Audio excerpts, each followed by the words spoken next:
നമ്മൾ കോമ്പിറ്റൻസി അല്ലെങ്കിൽ capacity to contract ആണ് എടുത്തുകൊണ്ടിരിക്കുന്നത്. അപ്പോൾ who are capable of entering into contract എന്ന് ചോദിച്ചാൽ നിങ്ങൾ പറയേണ്ടത് എക്സെപ്റ്റ് ദീസ് പേഴ്സൺസ്. അതായത് every person is capable of entering into a contract except these three. ആരൊക്കെയാണ്? Minors, persons of unsound mind and persons disqualified by law. അപ്പം നമ്മൾ മൈനേഴ്സിൻ്റെത് നോക്കിക്കഴിഞ്ഞു. ഇനി next category persons of unsound mind. ആരെയാണ് ഇങ്ങനെ unsound mind എന്ന് പറയുക? സൗണ്ട് മൈൻഡ് അല്ലാത്ത ആളുകൾ. അപ്പോൾ in order to be competent to contract a person must be of sound mind. അപ്പോൾ ഈ സെക്ഷൻ 12 സൗണ്ട് മൈൻഡിനെ കുറിച്ച് പറയുന്നത്. So according to this clause, a person is said to be of sound mind for the purpose of making a contract if at the time when he makes it he is as capable of understanding it. അതായത് ഒരാളെ sound mind എന്ന് പറയുന്നത് എപ്പോഴാണ്? അയാൾ ഒരു contract ഉണ്ടാക്കുന്ന സമയത്ത് അയാൾ എങ്ങനെയായിരിക്കണം എന്നാണ് പറയുന്നത്? He's as capable of understanding it. മനസ്സിലാക്കാൻ പറ്റണം കോൺട്രാക്റ്റ് എന്താണെന്നുള്ളത്. And forming a rational judgment as to its effect upon his interest. അതേപോലെ അയാൾക്ക് എന്തെടുക്കാൻ പറ്റണം? Rational judgment. അയാൾക്ക് അയാളുടേതായ തീരുമാനങ്ങൾ എടുക്കാൻ പറ്റണം പെട്ടെന്ന്. മനസ്സിലായല്ലോ? അങ്ങനെയുള്ളൊരു വ്യക്തിയാണെങ്കിൽ അയാളെ നമുക്ക് എന്ത് പറയാം? ഹീസ് ഓഫ് സൗണ്ട് മൈൻഡ് എന്ന് പറയാം. ഓക്കെ. സോ സെക്ഷൻ 12 പറയുന്നത് എന്താണെന്ന് വെച്ചാൽ A person of unsound mind is one who is suffering from permanent or temporary mental derangement. അപ്പം പെർമനൻ്റ് ആയിട്ടോ ടെമ്പററി ആയിട്ടോ മാനസിക നില നഷ്ടപ്പെട്ട ആളുകളേക്കാണ് നമ്മൾ എന്തെന്ന് പറയാം? അൺസൗണ്ട് പേഴ്സൺസ് എന്ന് പറയാം. Hence idiots, lunatics and drunken persons are considered to be persons of unsound mind. So these 3 persons, അതായത് ആരൊക്കെയാണ് അൺസൗണ്ട് മൈൻഡ് എന്ന് പറഞ്ഞ കാറ്റഗറിയിൽ വരുന്നത്? Idiots, lunatics and drunkards. ഈ 3 കൂട്ടരെയും എന്താക്കിയിട്ടുണ്ട്? They are not capable of entering into contract.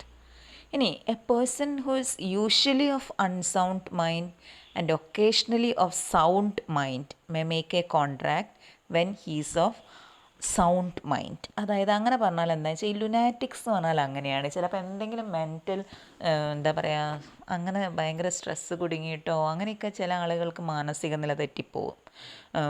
നിങ്ങൾ കണ്ടിട്ടുണ്ടാവും, ചിലപ്പോൾ അങ്ങനെ ഹസ്ബൻഡ് മരിച്ചു കഴിഞ്ഞാൽ അങ്ങനെയൊക്കെ ആയിട്ടുണ്ടെങ്കിൽ അവരുടെ മാനസിക അവർക്ക് ആകെ ഒന്നൊരു ഇതുണ്ടാവില്ല. അങ്ങനെയുള്ള ആളുകളെ ലുനാറ്റിക്സ് എന്ന് പറയാം. അവരെങ്ങനെയൊക്കെയെന്ന് വെച്ചാൽ ചില സമയത്ത് അവർ നല്ലതില്ലായിരിക്കും, ചില സമയത്ത് ഭയങ്കര ആകെ കളി കളിക്കും.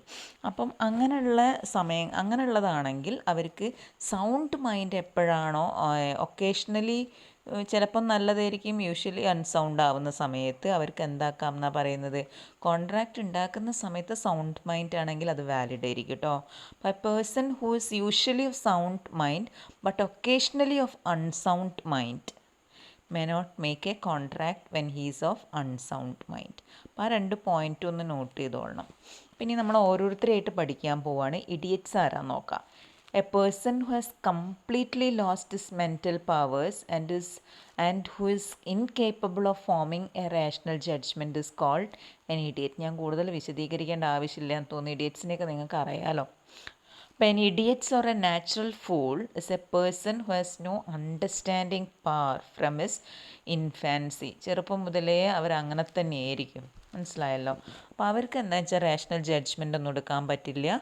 അതുകൊണ്ട് all agreements other than necessaries of life those of necessaries of life with idiots are absolutely void എന്നാണ് പറയുന്നത്. അപ്പോൾ ഞാൻ പറഞ്ഞിട്ടുണ്ട് സെക്ഷൻ 68 പറയുന്നുണ്ട്, ആർക്കാണെങ്കിലും മൈനേഴ്സിനാണെങ്കിലും ഏത് ഇൻകേപ്പബിൾ പേഴ്സൺസിനാണെങ്കിലും അവരുടെ നെസസിറ്റീസിന് വേണ്ടിയിട്ട് നിങ്ങൾ എന്തെങ്കിലും കൊടുത്തിട്ടുണ്ടെങ്കിൽ അത് അവരുടെ എസ്റ്റേറ്റിൽ നിന്ന് എന്താക്കാം?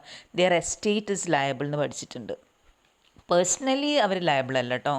അപ്പം ഇഡിയറ്റ്സുമായിട്ട് എന്ത് പാടില്ല എന്നാണ് പറയുന്നത്? ഒരു എഗ്രിമെൻറ്റും പാടില്ല. All agreements other than those of necessaries of life with idiots R absolutely void. അപ്പോൾ ഇഡിയറ്റ്സ് ആരാന്ന് മനസ്സിലായല്ലോ. ഇനി രണ്ടാമത്തെ കാറ്റഗറിയാണ് അൺസൗണ്ട് മൈൻഡിൽ വരുന്ന ലുനാറ്റിക്സ്. ലുനാറ്റിക്സ് ഞാൻ പറഞ്ഞു കഴിഞ്ഞു ഒരു പ്രാവശ്യം. ലുനാറ്റിക്സ് എന്ന് പറഞ്ഞാൽ എന്താ? Whose mental powers are deranged due to some mental strain is called a lunatic. അപ്പം അവരുടേത് പെർമനൻ്റ് അല്ല. ഇഡിയറ്റ്സിൻ്റെത് എന്താ? ചെറുപ്പം മുതൽ അവരങ്ങനെ തന്നെയാണ്. ഇൻഫാൻസി ചെറുപ്പം തൊട്ടേ അങ്ങനെ തന്നെ ആയിരിക്കും, ജനിച്ച സമയം മുതൽ.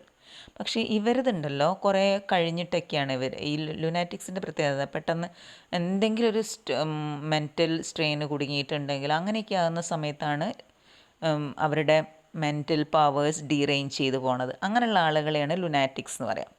It is not permanent as in the case of idiocy.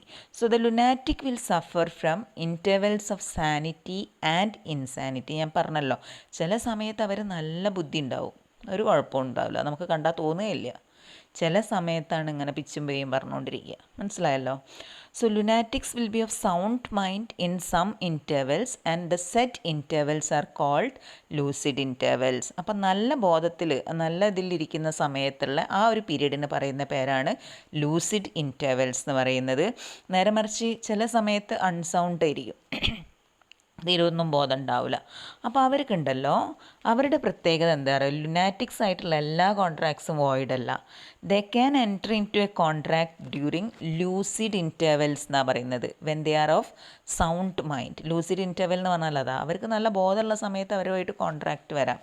All contracts entered into with them when they are not in their sense are void, but agreements for necessaries of life are however valid. അത് എല്ലാവരുടെ കേസിലും അങ്ങനെ കേട്ടോ.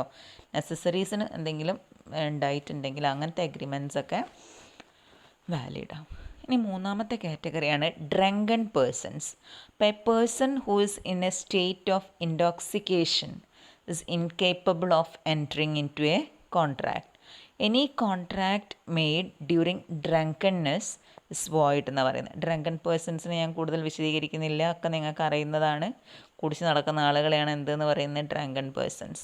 അപ്പോൾ the position of a drunken person is similar to that of a lunatic and hence in lucid intervals he can enter into contract. കുടിക്കാത്ത ആളുകൾ കുറവായിരിക്കില്ല, അപ്പോൾ അവരുമായിട്ടുള്ള കോൺട്രാക്റ്റ് വോയിഡാണെന്നൊന്നും പറയാൻ പറ്റില്ല. അപ്പോൾ എപ്പോഴാണോ പിടിച്ച് നടക്കുന്ന സമയത്തുള്ള അങ്ങനത്തെ അന്നേരമുള്ള കോൺട്രാക്റ്റ് പറ്റില്ല, അല്ലാത്ത സമയത്തുള്ള എല്ലാ കോൺട്രാക്ട്സും വാലിഡാണ്. ലൂസിഡ് ഇൻറ്റർവെൽസ് അതാ പറയുന്നത്, അവരുടെയും കേസിൽ അതാ പറയുന്നത്. ഏത് ടൈമിലാണെന്നാണ് പറയുന്നത്? ലുനാറ്റിക്സിനെ പോലെ തന്നെയാണ്. ലൂസിഡ് ഇൻറ്റർവെൽസ് അവർക്ക് എന്താക്കാം എന്നാണ് പറയുന്നത്? They can enter into contract. Okay, അപ്പോൾ ഈ മൂന്ന് കൂട്ടരുമായിട്ടുള്ള കോൺട്രാക്റ്റ്, ഇവരെയാണ് അൺസൗണ്ട് പേഴ്സൺസ് എന്ന് പറയാം. അപ്പോൾ അത് ശരിക്കും പഠിച്ച് വെച്ചോളാം. ഓക്കെ, ഇനി നമുക്കൊരൊറ്റ ടൈപ്പും കൂടെ വരുന്നുണ്ട് കോമ്പിറ്റൻസിയിൽ. Persons disqualified by law from contracting. അത് നമുക്ക് അടുത്തൊരു വീഡിയോ ആയിട്ട്